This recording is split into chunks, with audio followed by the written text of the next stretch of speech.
पे सब उनके राधे राधे कहते हैं। हाँ, दर पे सब उनके राधे राधे कहते हैं। प्रिय विद्यार्थियों, साथियों, Shiva group of education Hasampur के यूट्यूब चैनल पर आपका स्वागत है। लास्ट वीडियो में हमने अलंकारों के बारे में पढ़ा था और 12th क्लास के सिलेबस के अकॉर्डिंग ही हमने पढ़ा था, जिसमें हमने शब्द अलंकार के भेद पढ़े थे और अर्थ अलंकार के भी भेद पढ़े थे। आज हम क्रिया के टॉपिक पर अध्ययन करेंगे। तो सबसे पहले तो हम ये जानेंगे कि क्रिया किसे कहते हैं। तो वाक्य में क्रिया की परिभाषा है, वाक्य में प्रयुक्त जिन शब्दों के द्वारा किसी कार्य के होने का या करने का पता चलता है उन्हें क्रिया कहते हैं। सामान्य तौर पर हम समझ सकते हैं जिन शब्दों से किसी कार्य का करना या होना पाया जाता है, या हम यूं कहें कि वाक्य में प्रयुक्त जिन शब्दों से किसी कार्य का करना या होना पाया जाता है उन शब्दों को हम क्रिया कहते हैं। जैसे किसी भी वाक्य रचना में अनेक प्रकार के शब्द होते हैं। कोई शब्द कर्ता होता है, कोई कर्म होता है, उनमें से कोई शब्द क्रिया विशेषण होता है, कोई संबंध बोधक होता है, कोई समुच्चय बोधक होता है और कोई विस्मयादि बोधक शब्द होता है, कोई विशेषण शब्द होता है। कई प्रकार के शब्द वाक्य रचना में काम में लेते हैं, लेकिन उन शब्दों में से जिस शब्द के द्वारा किसी कार्य के होने का पता चलता है उस शब्द को हम क्रिया कहेंगे, क्रिया कह सकते हैं। जैसे खाना, पीना, सोना, उठना, पढ़ना, पढ़ाना, लिखना, दौड़ना, हंसना, रोना, उछलना, कूदना, भागना, काटना, पीटना, मारना, ये सारे शब्द जो है ये क्रिया शब्द ही हैं। और इनको वाक्य में हम कैसे काम में लेते हैं ये हम उदाहरणों के द्वारा समझने का प्रयास करेंगे। तो इसमें सबसे पहला उदाहरण है, जैसे अभिषेक क्रिकेट खेलता है। तो ये जो वाक्य है, इस वाक्य में एक शब्द अभिषेक है, एक शब्द क्रिकेट है, एक शब्द खेलता है। अब इनमें से कौन सा शब्द ऐसा है जिस शब्द के द्वारा किसी कार्य के करने या होने का पता चलता है?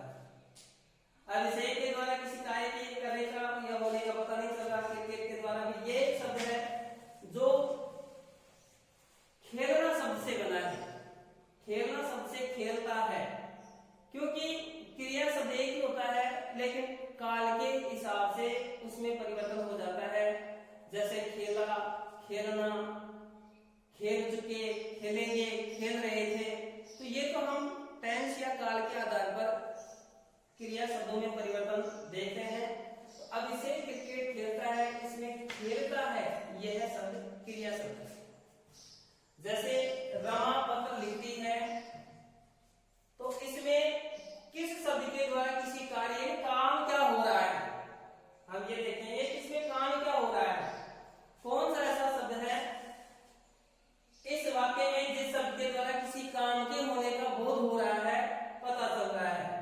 रमा पत्र लिखती है, सामान्य तौर पर हम देखेंगे रमा पत्र लिखती है, इसमें काम क्या हो रहा है? तो इसमें काम हो रहा है लिखने का, और लिखती है शब्द है ये लिखना क्रिया से ही बना है, लिखती है, तो इसमें ये क्रिया शब्द है, ये क्रिया शब्द है। जैसे बालक हंसता है, तो इसमें काम क्या हो रहा है? इसमें काम हो रहा है हंसने का, क्रिया हो रही है हंसने की, तो इसमें हंसना क्रिया है, हंसता है, यह क्रियापद है। तो एक बार फिर देखेंगे, वाक्य में जिन शब्दों के द्वारा किसी कार्य के करने या होने का बोध होता है उन शब्दों को हम क्रिया शब्द या क्रियापद कहते हैं। अब आगे लेते हैं हम कि वाक्यों में कर्म के आधार पर क्रिया के कितने भेद किए गए हैं। तो कर्म के आधार पर क्रिया के मुख्य रूप से दो भेद होते हैं। कर्म के आधार पर क्रिया के मुख्य रूप से दो भेद होते हैं, यानी कर्म के आधार पर क्रिया दो प्रकार की होती है।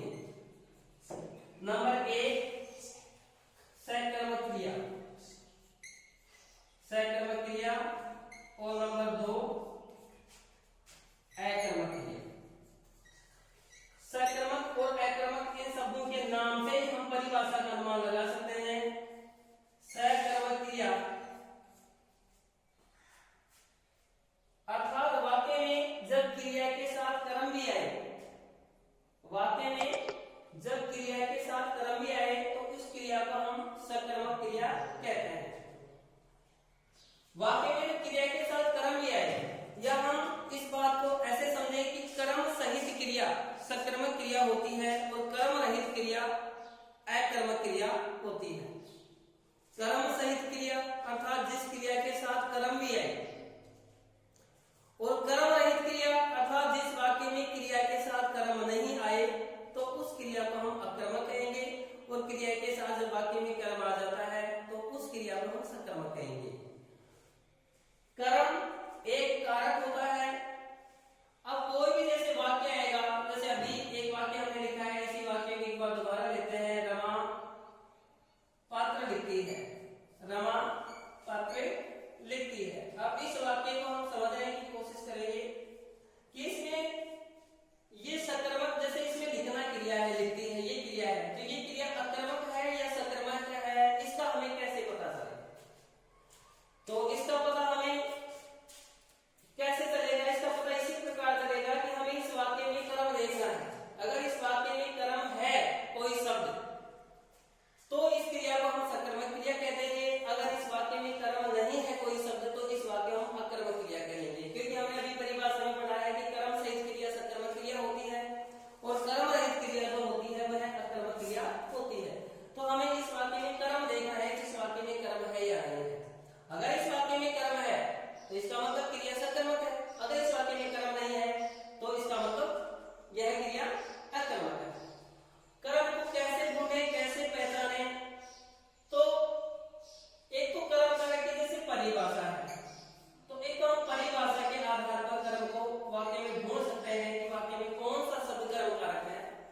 तो कर्म कारक की परिभाषा है कि कर्ता द्वारा किए गए काम का प्रभाव, कर्ता द्वारा किए गए कार्य का प्रभाव जिस पर पड़ता है उसे हम कर्म कारक कहते हैं। यानी कर्ता द्वारा किए गए कार्य का, अब कर्ता क्या होता है? वाक्य में क्रिया जिसके द्वारा की जाती है। तो इस वाक्य में क्रिया है लिखना, लिखने का काम किसके द्वारा किया जा रहा है? रमा के द्वारा। तो काम को करने वाला, क्रिया को करने वाला कर्ता होता है, इसका मतलब रमा इसमें करता है। और कर्म की परिभाषा क्या है कि कर्ता के द्वारा किए गए कार्य का प्रभाव या क्रिया का प्रभाव जिस पर पड़ता है।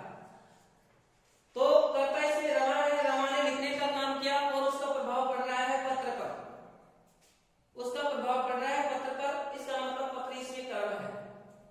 कर्ता द्वारा किए गए कार्य का प्रभाव जिस पर पड़ता है। जैसे रमेश पुस्तक पढ़ता है, रमेश पुस्तक पढ़ता है। बच्चे क्रिकेट खेलते हैं, बच्चे क्रिकेट खेलते हैं। ये दो वाक्य देखेंगे हम। तो इसमें पहला वाक्य है रमेश पुस्तक पढ़ता है। तो इस वाक्य में हम देखेंगे कि क्रिया अकर्मक है या सकर्मक। तो सबसे पहले हमें क्रिया ही देखना है। तो इसमें पढ़ना, वाक्य में जिन शब्दों के द्वारा किसी काम का करना है, होना पाया जा रहा है, तो इस वाक्य में काम क्या हो रहा है? काम हो रहा है पढ़ने का। तो पढ़ता है ये क्रिया है। अब इस वाक्य में करता क्या है? क्रिया को करने वाला करता होता है। अर्थात पढ़ने का काम कौन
क्रिया को हम सकर्मक क्रिया कहते हैं।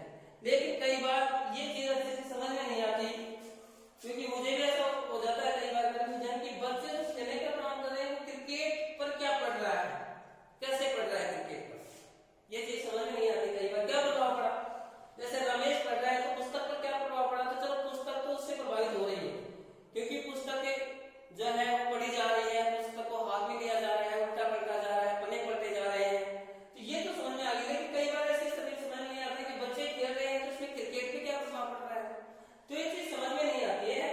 तो इसका एक दूसरा तरीका और भी है किसी भी वाक्य में क्या है या नहीं पहचानने के लिए, बिल्कुल शॉर्ट तरीका है, और वह तरीका यह है कि किसी भी वाक्य में क्रिया से पहले क्या लगा करके देख रहे हो। किसी भी वाक्य में क्रिया से पहले क्या लगाएंगे तो प्रश्न बन जाएगा। उस प्रश्न का आंसर अगर उस वाक्य में से कोई शब्द बनता है तो वह शब्द ही कर्म है, तो वह शब्द ही कर्म है। ये कर्म ढूंढने का एक शॉर्ट तरीका है, एक संक्षिप्त या छोटा तरीका हम इसे कह सकते हैं। जैसे रमा पत्र लिखती है, अब इस वाक्य में ये 10th क्लास का टॉपिक है, 10th क्लास में कई बार ऐसे वाक्य आते हैं और कई अक्सर ही ऐसे आते हैं, ऐसे वाक्य पूछ लेते हैं बोर्ड एग्जाम में और इसमें पूछते हैं कि ये क्रिया अकर्मक है या सकर्मक, क्रिया कर्मक है या सकर्मक, या कौन सी क्रिया है, तो हमें अकर्मक या सकर्मक क्या बताना पड़ता है कि अकर्मक है या सकर्मक है।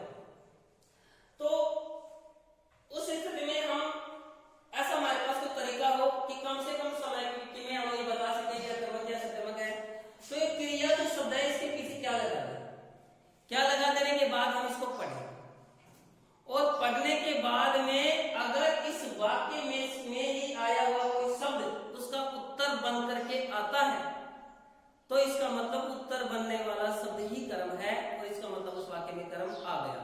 अगर उस वाक्य का उस प्रश्न का क्या लगा देने से प्रश्न बन जाता है, और उस प्रश्न का उत्तर अगर वाक्य में से आया कोई शब्द नहीं बढ़ता है, इसका मतलब उस वाक्य में क्रिया के साथ कर्म नहीं है। जैसे इस वाक्य को देखकर रमा पत्र लिखती है, हमें कर्म ढूंढना है, तो हम सीधे क्रिया पर जाएं, क्रिया है लिखती, अब हम तुरंत इसके पीछे क्या लगाते हैं, क्या लिखती है, क्या लिखती है, और फिर इस वाक्य को पढ़ेंगे। अब इस वाक्य को पढ़ने के बाद में क्या लिखती है का आंसर या उत्तर देने की कोशिश करेंगे, क्या लिखती है तो सीधा इसका उत्तर आएगा कि पत्र लिखती है, इसका मतलब इसमें पत्र कर्म होगा। जैसे रमेश पुस्तक पढ़ता है तो इससे पहले हम क्या लगा करके देखें, क्या पढ़ता है, तो उत्तर आ रहा है पुस्तक, और ये पुस्तक शब्द इस वाक्य में आया है, तो इस वाक्य में आया हुआ है एक शब्द, इस प्रश्न का उत्तर बन रहा है, इसका मतलब पुस्तक कर्म है। जैसे खेलते हैं, क्या खेलते हैं, तो इसका आंसर बनता है क्रिकेट, क्रिकेट खेलते हैं, इसका मतलब क्रिकेट इसमें कर्म है। अब हमने पढ़ा कि कर्म से क्रिया सकर्मक क्रिया होती है और कर्म रहित क्रिया अकर्मक होती है। जब हम क्या लगाते हैं, कई बार हम किसको भी लगा देते हैं, क्या व किसको, क्या व किसको लगाने के बाद में प्रश्न बन जाता है, और उस प्रश्न का जवाब बन करके उस वाक्य में आया हुआ कोई शब्द ही अगर उसका जवाब बन जाता है तो वह कर्म मान लिया जाता है, किसको भी लगा देते हैं कई बार। अकर्मक क्रिया हमने पढ़ा है कर्म रहित क्रिया, जैसे बालक हंसता है, बालक हंसता है, ये वाक्य हम लेते हैं। अब इस वाक्य में हमें बताना है कि ये सकर्मक क्रिया है या कर्मक, तो हमें पहले तो क्रिया का पता लगाना है। तो क्रिया क्या होता है, वाक्य में जिन शब्दों से किसी काम का करना है होना पाया जाता है, तो काम इसमें हंसने। अब ये हंसने क्रिया अकर्मक है या सकर्मक, इसको कैसे पहचाने बहुत जल्दी, तो इससे पहले हम क्या लगा रहे हैं, क्या हंसता है, क्या हंसता है का कोई जवाब नहीं है। इस वाक्य में ऐसा कोई शब्द नहीं है जो क्या हंसता है का जवाब बन सके। हाँ, अगर ऐसा है कि कौन हंसता है तो जवाब आ जाएगा वाला, लेकिन कर्म ढूंढने के लिए कौन नहीं लगता है, केवल क्या ही लगता है, क्या क्या हंसता है, या हम इसको ऐसे पढ़ सकते हैं कि बालक क्या हंसता है, तो इसका हमारे पास कोई जवाब नहीं है। इसका मतलब इस वाक्य में क्रिया के साथ कर्म नहीं है, यह कर्म रहित क्रिया है, और कर्म रहित क्रिया को हम अकर्मक क्रिया कहते हैं,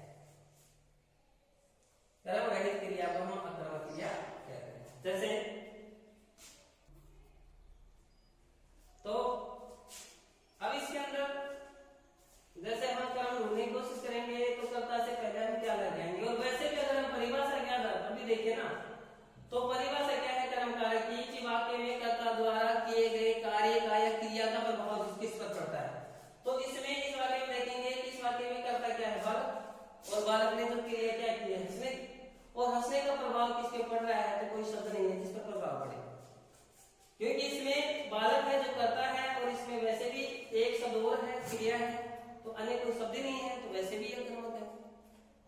अगर हम इसको शॉर्ट तरीके से देखें क्या किसको लगा के, तो इसमें भी ये कर्म नहीं आ रहा है, इसके अनुसार भी नहीं आ रहा है, और परिभाषा के अनुसार भी नहीं आ रहा है, जिसका मतलब ये हंसता है, क्रिया है, ये आक्रामक।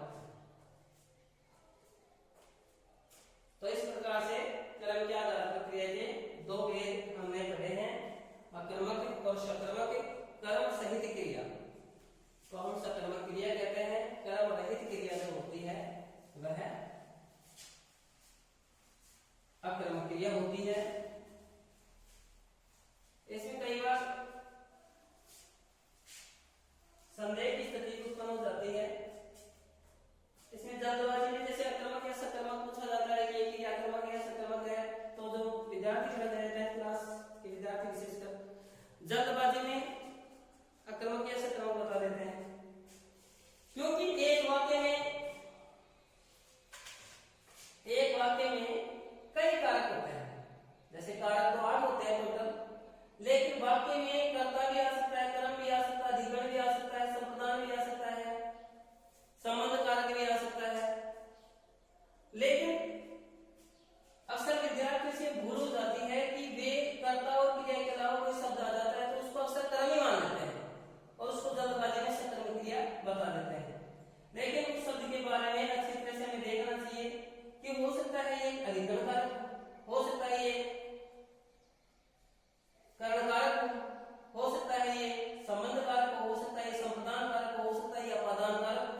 तो कारक 8 होते हैं, कर्म या कर्ता दो ही कारक थोड़ी होते हैं कि भाई कर्ता और कर्म कारक के होते हैं, इनके 8 हो सकते हैं। तो जैसे वाक्य में आए हुए जो शब्द है ना, वो कर्म के अतिरिक्त और कोई कारक भी हो सकते हैं, लेकिन सकर्मक तो हम जब बताएंगे ना जब कर्म कारक आएगा क्रिया के साथ, अन्य कोई कारक आ गया क्रिया के साथ तो उसको हम सकर्मक थोड़ी बताएंगे, क्योंकि परिभाषा में क्या है, कर्म सहित क्रिया का क्रिया के साथ केवल कर्म कारक आएगा तो ही उसको हम सकर्मक बताएंगे। जैसे रामू बाजार जाता है, रामू बाजार जाता है। अब इस वाक्य में देखिए, अब जैसे ये वाक्य परीक्षा में आ जाए तो विद्यार्थी फिर क्या करेगा, सब तो नहीं, लेकिन कुछ विद्यार्थी जल्दबाजी में ऐसा निर्णय ले लेते हैं, वो क्या सोचते हैं कि इसमें क्रिया जाना है और रामू है ये करता है, क्योंकि क्रिया तो जो करता है करने वाला होता है, तो जाने का काम रामू कर रहा है, और ये बाजार जो है ये कर्म है, इसको कर्म मान लेते हैं। तो ये बाजार है जो कर्म नहीं है, ये अधिकरण कारक है, क्योंकि बाजार जगह का नाम है, एक स्थान है, और स्थान अधिकरण कारक में आता है। वाक्य में जनसंख्या में सर्वनाम शब्दों से किसी स्थान का बोध होता है तो वह अधिकरण कारक में आता है।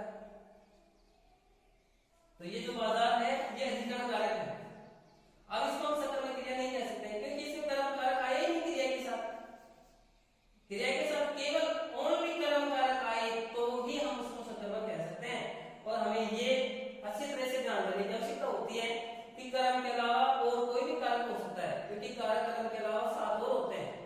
जिस शब्द को हम जल्दबाजी में कर्म कारक मान करके क्रिया को सकर्मक कारक क्रिया बता देते हैं, सकर्मक क्रिया बता देते हैं, तो वह अपना जो बताया हुआ आंसर है, उत्तर है, जो गलत हो सकता है। तो इस प्रकार जल्दबाजी में हमें निर्णय नहीं लेना चाहिए, हमें ये सोचना चाहिए कि कर्म के अलावा और भी कोई कारक हो सकता है। जिस शब्द को हम कर्म मान करके जल्दबाजी में सकर्मक क्रिया बता रहे हैं, कोई भी कारक हो सकता है 8 में से। तो इस प्रकार हमने कर्म के क्रिया के कर्म के आधार पर भेद पढ़े। अब रचना के आधार पर, प्रयोग के आधार पर क्रियाओं के भेद पढ़ेंगे। तो इसमें एक क्रिया होती है मुख्य क्रिया, प्रयोग के आधार पर क्रिया के भेद। दूसरा बिंदु है ये प्रयोग के आधार पर क्रिया के भेद।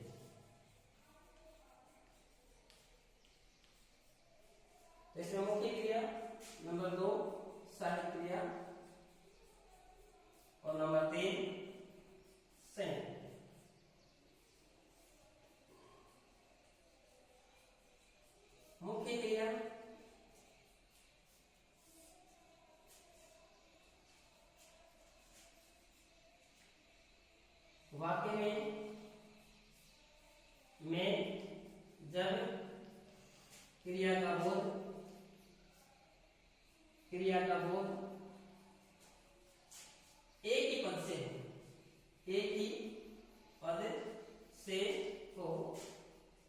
उसे हम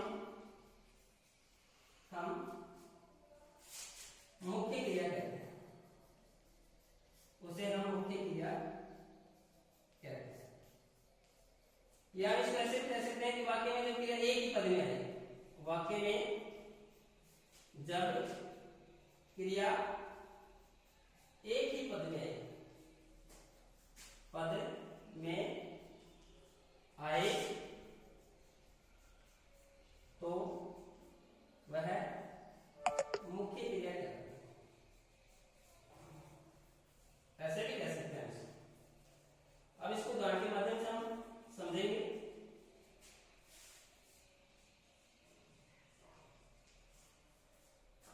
जैसे मधु गई, मधु गई, तो इस वाक्य में क्रियापद जो है, क्रिया है जो एक ही पद में आ रही है। जैसे बालक हंसा, बालक हंसा, इसमें जैसे गई है ये मुख्य क्रिया है, बालक हंसा, तो इसमें हंसा क्रिया एक ही शब्द से क्रिया का बोध हो रहा है, क्रिया एक ही पद में या एक ही शब्द में आ रही है, तो ये भी मुख्य क्रिया है।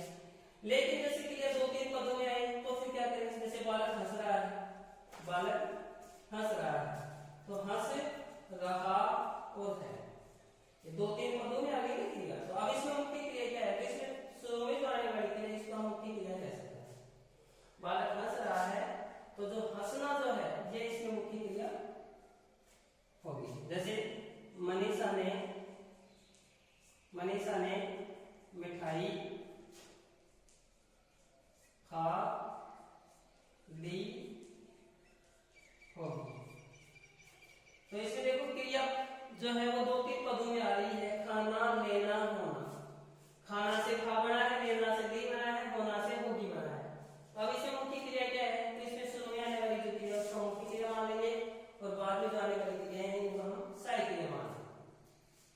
और जैसे क्रिया मान लीजिए एक ही पद में आती है, तो फिर तो अब सहायक क्रिया को लेते हैं। तो सहायक क्रिया क्या होती है? मुख्य क्रिया की सहायता करने वाली। इस नाम से बोध हो रहा है कि सहायक क्रिया क्या होती है? सहायक है मदद करना, सहायता करना। तो मुख्य क्रिया की सहायता करने वाली क्रिया को हम सहायक क्रिया कहते हैं। लेकिन मुख्य क्रिया की सहायता कैसे की जाती है? उसके काल का बोध कराती है। मुख्य क्रिया के काल का यानी समय, मुख्य क्रिया के समय का बोध कराने वाली क्रिया को हम सहायक क्रिया कहते हैं। जैसे महेश पुस्तक पढ़ता है, महेश पुस्तक पढ़ता है। इसमें पढ़ता है, पढ़ता और है, ये क्रियापद है। तो इसमें पढ़ना से पढ़ता बना है, तो मुख्य क्रिया तो हो गई इसमें पढ़ना। तो जो है ये सहायक क्रिया हो गई, क्योंकि ये काल का बोध करा, पढ़ता है ये है। जैसे यहाँ पर पढ़ता था जाए, पढ़ता था, तो ये बोध आ गया, तो ये काल का बोध कराती है सहायक। तो मुख्य क्रिया के काल या समय का बोध क्रिया को हम सहायक क्रिया कहते हैं। सहायक क्रिया की परिभाषा है दो या दो से अधिक भिन्नार्थक क्रियाओं के योग से बनी क्रियाओं को सहायक क्रिया कहते हैं। दो या दो से अधिक भिन्नार्थक अर्थ देने वाली, दो या दो से अधिक भिन्नार्थक यानी भिन्न अर्थ देने वाली क्रियाओं के योग से बनी क्रिया को हम सहायक क्रिया कहते हैं। जैसे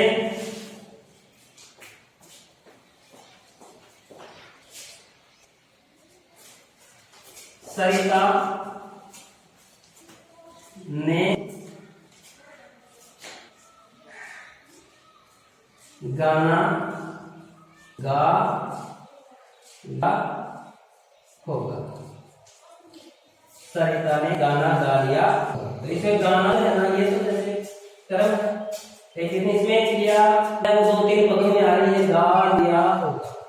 तो दो में क्रिया आती है, वह मुख्य क्रिया होती है, ये मुख्य क्रिया होगी। अब इसको अगर अलग करें तो फिर ये सहायक क्रिया होगी, लेकिन इनको अगर तीनों को जोड़ करके बोले तो इससे संयुक्त क्रिया होगी। क्योंकि संयुक्त क्रिया की परिभाषा क्या है? दो या दो से अधिक भिन्नार्थक यानी भिन्न अर्थ देने वाली क्रिया। तो एक तो ये भिन्न अर्थ देने वाली, जैसे गाना, तो ये अर्थ दे रही है, गाना से बना है, लेना, लेना से लिया बना है, और होना, होना से होगा बना है। तो ये दो या दो से अधिक, तो ये तीन होगी, भिन्न भिन्न अर्थ दे रहे हैं तो इनके योग से बनी क्रिया को हम संयुक्त क्रिया कहते हैं। ये नहीं कि सहायक क्रिया और मुख्य क्रिया मिल गई तो संयुक्त क्रिया कह सकते हैं, ऐसा नहीं है। बिना अर्थ देने वाली होनी चाहिए। जैसे मान लीजिए हम ये बात लेते हैं कि सोनू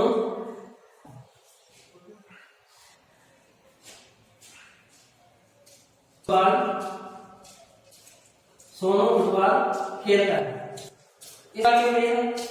इसमें जैसे खेलता तो ये मुख्य क्रिया है, ये सहायक क्रिया होगी। समय का बोध कराने की क्रिया की काल का बोध कराने वाली क्रिया को सहायक क्रिया कहते हैं।